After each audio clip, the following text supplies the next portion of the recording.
Welcome to my space of a make-believe. We are currently reading Siddhartha by Hermann Hesse.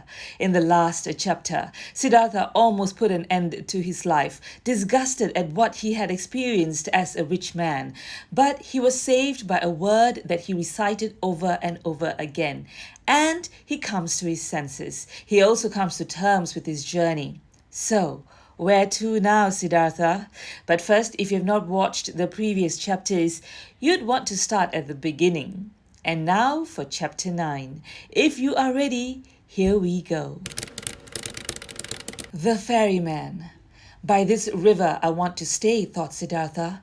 It is the same which I have crossed a long time ago on my way to the childlike people. A friendly ferryman had guided me then. He is the one I want to go to. Starting out from his hut, my path had led me at that time into a new life, which had now grown old and is dead. My present path, my present new life, shall also take its start there. Tenderly he looked into the rushing water, into the transparent green, into the crystal lines of its drawing, so rich in secrets. Bright pearls he saw rising from the deep, quiet bubbles of air floating on the reflecting surface, the blue of the sky being depicted in it. With 1,000 eyes, the river looked at him, with green ones, with white ones, with crystal ones, with sky blue ones. How did he love this water? How did it delight him? How grateful was he to it? In his heart he heard the voice talking, which was newly awakening, and it told him, love this water, stay near it, learn from it. Oh yes, he wanted to learn from it. He wanted to listen to it. He who would understand this water and its secrets, so it seemed to him, would also understand many other things, many secrets, all secrets. But out of all secrets of the river, he today only saw one. This one touched his soul. He saw this water ran and ran. Incessantly it ran, and was nevertheless always there, was always at all times the same, and yet new in every moment. Great be he who would grasp this, understand this. He understood and grasped it not, only felt some idea of it stirring, a distant memory, divine voices. Siddhartha rose. The workings of hunger in his body became unbearable. In a daze he walked on, up the path by the bank, up river, listened to the current, listened to the rumbling hunger in his body. When he reached the ferry, the boat was just ready, and the same ferryman who had once transported the young Samana across the river stood in the boat. Siddhartha recognized him. He had also aged very much. Would you like to ferry me over? He asked. The ferryman, being astonished to see such an elegant man walking along and on foot, took him into his boat and pushed it off the bank. It's a beautiful life you have chosen for yourself, the passenger spoke. It must be beautiful to live by this water every day and to cruise on it. With a smile, the man at the oar moved from side to side. It is beautiful, sir. It is as you say. But isn't every life, isn't every work beautiful? This may be true, but I envy you for yours. Ah, you would soon stop enjoying it. This is nothing for people wearing fine clothes. Siddhartha laughed. Once before, I have been looked upon today because of my clothes. I have been looked upon with distrust. Wouldn't you, ferryman, like to accept these clothes, which are a nuisance to me, from me? For you must know I have no money to pay your fare. You're joking, sir, the ferryman laughed. I'm not joking, friend. Behold, once before you have ferried me across this water in your boat for the immaterial reward of a good deed. Thus do it today as well, and accept my clothes for it. And do you, sir, intend to continue traveling without clothes? Ah, most of all, I wouldn't want to continue traveling at all. Most of all, I would like you, ferryman, to give me an old loincloth and kept me with you as your assistant, or rather as your trainee, for I'll have to learn first how to handle the boat. For a long time, the ferryman looked at the stranger searching. Now I recognize you, he finally said. At one time, you've slept in my hut. This was a long time ago, possibly more than 20 years ago, and you've been ferried across the river by me, and we parted like good friends. Haven't you been a Samana? I can't think of your name anymore. My name is Siddhartha, and I was a Samana when you've last seen me. So, be welcome, Siddhartha. My name is Vasudeva. You will, so I hope, be my guest today as well, and sleep in my hut, and tell me where you're coming from and why these beautiful clothes are such a nuisance to you. They had reached the middle of the river, and Vasudeva pushed the oar with more strength in order to overcome the current. He worked calmly, his eyes fixed on the front of the boat with brawny arms. Siddhartha sat and watched him and remembered how once before, on that last day of his time as a samana, love for this man had stirred in his heart. Gratefully, he accepted Vasudeva's invitation. When they had reached the bank, he helped him to tie the boat to the stakes. After this, the ferryman asked him to enter the hut, offered him bread and water, and Siddhartha ate with eager pleasure, and also ate with eager pleasure of the mango fruits Vasudeva offered him. Afterwards, it was almost the time of the sunset. They sat on a log by the bank, and Siddhartha told the ferryman about where he originally came from and about his life as he had seen it before his eyes today, in that hour of despair, until late at night lasted his tale. Vasudeva listened with great attention.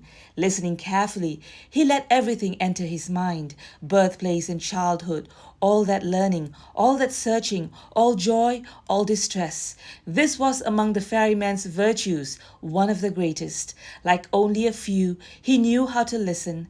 Without him having spoken a word, the speaker sensed how Vasudeva let his words enter his mind, quiet, open, waiting, how he did not lose a single one, awaited not a single one with impatience, did not add his praise or rebuke, was just listening. Siddhartha felt what a happy fortune it is to confess to such a listener, to bury in his heart his own life, his own search, his own suffering. But in the end of Siddhartha's tale, when he spoke of the tree by the river, and of his deep fall of the holy Om, and how he had felt such a love for the river after his slumber, the ferryman listened with twice the attention, entirely and completely absorbed by it, with his eyes closed. But when Siddhartha fell silent, and a long silence had occurred, then Vasudeva said, "It is as I thought. The river has spoken to you. It is your friend as well. It speaks to you as well. That is good. That is very good. Stay with me, Siddhartha, my friend. I used to have a wife. Her bed was next to mine, but she has died a long time ago. For a long time I have lived alone. Now you shall live with me. There is space and food for both." "I thank you," said Siddhartha. "I thank you and accept. And I also thank you for this, Vasudeva, for listening to me so well. These people are rare who know how to listen, and I did not meet a single one who knew it as well as you did. I will also learn in this respect from you." "You will learn it," spoke Vasudeva, "but not from me. The river has taught me to listen. From it you will learn it as well. It knows everything. The river, everything can be learned from it. See, you've already learned this from the water too, that it is good to strive downwards, to sink, to seek depth. The rich and elegant Siddhartha is becoming an oarsman's servant. The learned Brahman Siddhartha becomes a ferryman. This has also been told to you by the river. You'll learn that other thing from it as well." Quoth Siddhartha after a long pause, "What other thing, Vasudeva?" Vasudeva rose. "It is late," he said. "Let's go to sleep. I can't tell you that other thing, O friend. You'll learn it, or perhaps you know it already. See, I'm no learned man. I have no special skill in speaking. I also have no special skill in thinking. All I'm able to do is to listen and to be godly. I have learned nothing else. If I was able to say and teach it, I might be a wise man. But like this, I'm only a ferryman, and it is my task to ferry people across the river. I have transported many, thousands, and to all of them, my river has been nothing but an obstacle on their travels. They traveled to seek money and business, and on pilgrimages, and the river was obstructing their path, and the ferryman's job was to get them quickly across that obstacle. But for some among thousands, a few, 4 or 5, the river has stopped being an obstacle. They have heard its voice, they have listened to it, and the river has become sacred to them, as it has become sacred to me. Let's rest now, Siddhartha. Siddhartha stayed with the ferryman and learned to operate the boat. And then there was nothing to do at the ferry. He worked with Vasudeva in the rice field, gathered wood, plucked the fruit off the banana trees. He learned to build an oar and learned to mend the boat and to weave baskets and was joyful because of everything he learned. And the days and months passed quickly. But more than Vasudeva could teach him, he was taught by the river. Incessantly he learned from it. Most of all, he learned from it to listen, to pay close attention with a quiet heart, with a waiting open soul, without passion, without a wish, without judgment, without an opinion.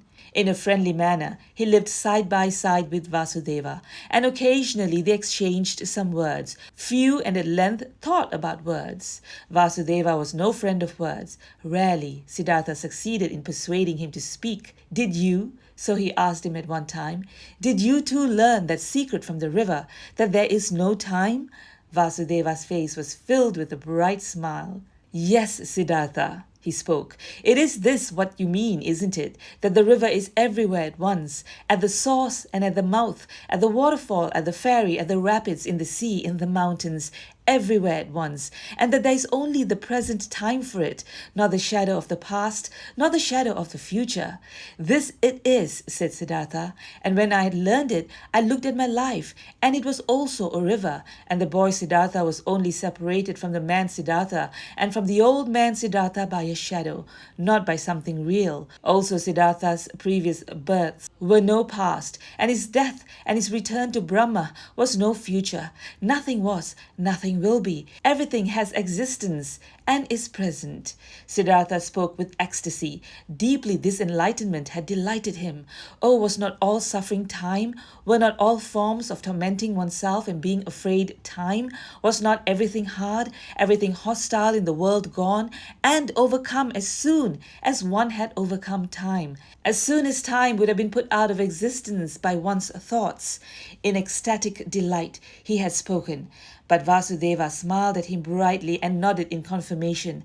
Silently he nodded, brushed his hand over Siddhartha's shoulder, turned back to his work. And once again, when the river had just increased its flow in the rainy season and made a powerful noise, then said Siddhartha, isn't it so, O friend? The river has many voices, very many voices. Hasn't it the voice of a king, and of a warrior, and of a bull, and of a bird of the night, and of a woman giving birth, and of a sighing man, and 1,000 other voices more? So it is, Vasudeva nodded. All voices of the creatures are in its voice. And do you know, Siddhartha continued, what word it speaks when you succeed in hearing all of its 10,000 voices at once? Happily, Vasudeva's face was smiling. He bent over to Siddhartha and spoke the holy Om into his ear. And this had been the very thing which Siddhartha had also been hearing.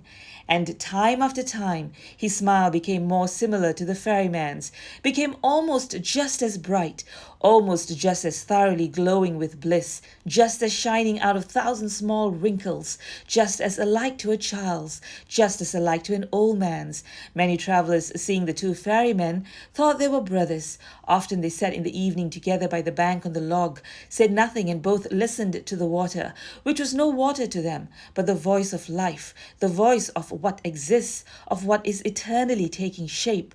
And it happened from time to time that both, when listening to the river, thought of the same things, of a conversation from the day before yesterday, of one of their travelers, the face and fate of whom had occupied their thoughts, of death, of their childhood, and that they both in the same moment, when the river had been saying something good to them, looked at each other, both thinking precisely the same thing, both delighted about the same answer to the same question. There was something about this ferry and the two ferrymen which was transmitted to others, which many of the travelers felt. It happened occasionally that a traveler, after having looked at the face of one of the ferrymen, started to tell the story of his life, told about pains, confessed evil things, asked for comfort and advice. It happened occasionally that someone asked for permission to stay for a night with them to listen to the river.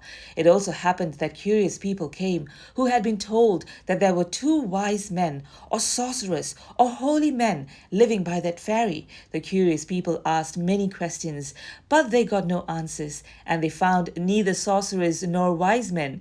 They only found two friendly little old men who seemed to be mute and to have become a bit strange and gaga. And the curious people laughed and were discussing how foolishly and gullibly the common people were, spreading such empty rumors. The years passed by, and nobody counted them. Then, at one time, monks came by on a pilgrimage, followers of Gautama the Buddha, who were asking to be ferried across the river.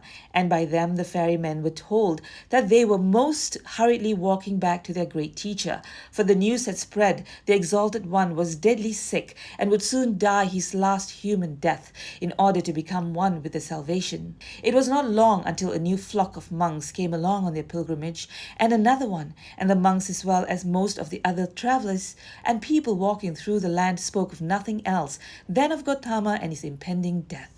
And as people were flocking from everywhere and from all sides, when they are going to war or onto a coronation of a king, and are gathering like ants in droves, thus they flocked, like being drawn on by a magic spell, to where the great Buddha was awaiting his death, where the huge event was to take place, and the great perfected one of an era was to become one with the glory. Often Siddhartha thought in those days of the dying wise man, the great teacher, whose voice had admonished nations and had awoken hundreds of thousands, whose voice he had also once heard, whose holy face he had also once seen with respect. Kindly he thought of him, saw his path to perfection before his eyes, and remembered with a smile those words which he had once as a young man said to him, the exalted one. They had been, so it seemed to him, proud and precocious words. With a smile he remembered them. For a long time he knew that there was nothing standing between Gautama and him any more, though he was still unable to accept his teachings. No, there was no teaching a truly searching person, someone who truly wanted to find, could accept. But he who had found, he could approve of any teachings, every path, every goal. There was nothing standing between him and all the other thousand any more who lived in that what is eternal, who breathed what is divine. On one of these days, when so many went on a pilgrimage to the dying Buddha, Kamala also went to him, who used to be the most beautiful of the courtesans. A long time ago, she had retired from her previous life, had given her garden to the monks of Gautama as a gift, had taken her refuge in the teachings, was among the friends and benefactors of the pilgrims. Together with Siddhartha the boy, her son, she had gone on her way due to the news of the near death of Gautama, in simple clothes, on foot. With her little son, she was traveling by the river, but the boy had soon grown tired, desired to go back home, desired to rest, desired to eat, became disobedient and started whining. Kamala often had to take a rest with him. He was accustomed to having his way against her. She had to feed him, had to comfort him, had to scold him. He did not comprehend why he had to go on this exhausting and sad pilgrimage with his mother, to an unknown place, to a stranger who was holy and about to die. So what if he died? How did this concern the boy? The pilgrims were getting close to Vasudeva's ferry when little Siddhartha once again forced his mother to rest. She, Kamala herself, had also become tired, and while the boy was chewing a banana, she crouched down on the ground, closed her eyes a bit, and rested. But suddenly she uttered a wailing scream. The boy looked at her in fear and saw her face having grown pale from horror, and from under her dress a small black snake fled, by which Kamala had been bitten. Hurriedly they now both ran along the path in order to reach people, and got near to the ferry. There Kamala collapsed and was not able to go any further. But the boy started crying miserably, only interrupting it to kiss and hug his mother, and she also joined his loud screams for help, until the sound reached Vasudeva's ears, who stood at the ferry. Quickly he came walking, took the woman in his arms, carried her into the boat. The boy ran along, and soon they all reached the hut, where Siddhartha stood by the stove and was just lighting the fire. He looked up and first saw the boy's face, which wondrously reminded him of something, like a warning to remember something he had forgotten. Then he saw Kamala, whom he instantly recognized, though she lay unconscious in the ferryman's arms, and now he knew that it was his own son, whose face had been such a warning reminder to him, and the heart stirred in his chest. Kamala's wound was washed, but had already turned black, and her body was swollen. She was made to drink a healing potion. Her consciousness returned. She lay on Siddhartha's bed in the hut, and bent over her stood Siddhartha, who used to love her so much. It seemed like a dream to her. With a smile she looked at her friend's face. Just slowly she realized her situation, remembered the bite, called timidly for the boy. "He's with you. Don't worry," said Siddhartha. Kamala looked into his eyes. She spoke with a heavy tongue, paralyzed by the poison. "You've become old, my dear," she said. "You've become grey. But you're like the young Samana, who at one time came without clothes, with dusty feet to me in the garden. You are much more like him than you were like him at that time when you had left me and Kamaswami. In the eyes you're like him, Siddhartha. Alas, I have also grown old. Old! Could you still recognize me?" Siddhartha smiled. "Instantly I recognized you, Kamala, my dear." Kamala pointed to her boy and said, "Did you recognize him as well? He is your son." Her eyes became confused and fell shut. The boy wept. Siddhartha took him on his knees, let him weep, patted his hair, and at the sight of the child's face, a Brahmin prayer came to his mind, which he had learned a long time ago, when he had been a little boy himself. Slowly, with a singing voice, he started to speak. From his past and childhood, the words came flowing to him, and with that sing-song, the boy became calm, was only now and then uttering a sob, and fell asleep. Siddhartha placed him on Vasudeva's bed. Vasudeva stood by the stove and cooked rice. Siddhartha gave him a look, which he returned with a smile. "She'll die," Siddhartha said quietly. Vasudeva nodded. Over his friendly face ran the light of the stove's fire. Once again Kamala returned to consciousness. Pain distorted her face. Siddhartha's eyes read the suffering on her mouth, on her pale cheeks. Quietly he read it, attentively waiting, his mind becoming one with her suffering. Kamala felt it. Her gaze sought his eyes. Looking at him, she said, "Now I see that your eyes have changed as well. They have become completely different. But what do I still recognize that you're Siddhartha? It's you, and it's not you." Siddhartha said nothing. Quietly his eyes looked at hers. "You have achieved it," she asked. "You have found peace?" He smiled and placed his hand on hers. "I'm seeing it," she said. "I'm seeing it. I too will find peace." "You have found it," Siddhartha spoke in a whisper. Kamala never stopped looking into his eyes. She thought about her pilgrimage to Gautama, which she wanted to take in order to see the face of the perfected one, to breathe his peace, and she thought that she had now found him in his place, and that it was good, just as good as if she had seen the other one. She wanted to tell this to him, but the tongue no longer obeyed her will. Without speaking, she looked at him, and he saw the life fading from her eyes.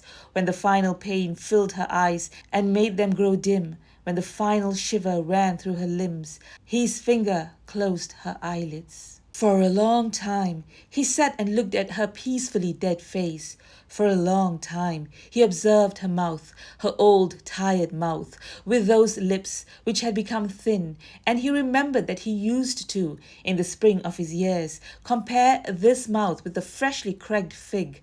For a long time he sat, red in the pale face, in the tired wrinkles, filled himself with his sight, saw his own face lying in the same manner, just as white, just as quenched out, and saw at the same time his face and hers being young, with red lips, with fiery eyes, and the feeling of this both being present and at the same time real, the feeling of eternity, completely filled every aspect of his being. Deeply he felt, more deeply than ever before, in this hour, the indestructibility of every life, the eternity of every moment. When he rose, Vasudeva had prepared rice for him, but Siddhartha did not eat. In the stable, where their goat stood, the two old men prepared beds of straw for themselves, and Vasudeva lay himself down to sleep. But Siddhartha went outside and sat this night before the hut, listening to the river, surrounded by the past, touched and encircled by all times of his life at the same time. But occasionally he rose, stepped to the door of the hut and listened whether the boy was sleeping. Early in the morning, even before the sun could be seen, Vasudeva came out of the stable and walked over to his friend. "You haven't slept," he said. No, Vasudeva, I sat here. I was listening to the river. A lot it has told me.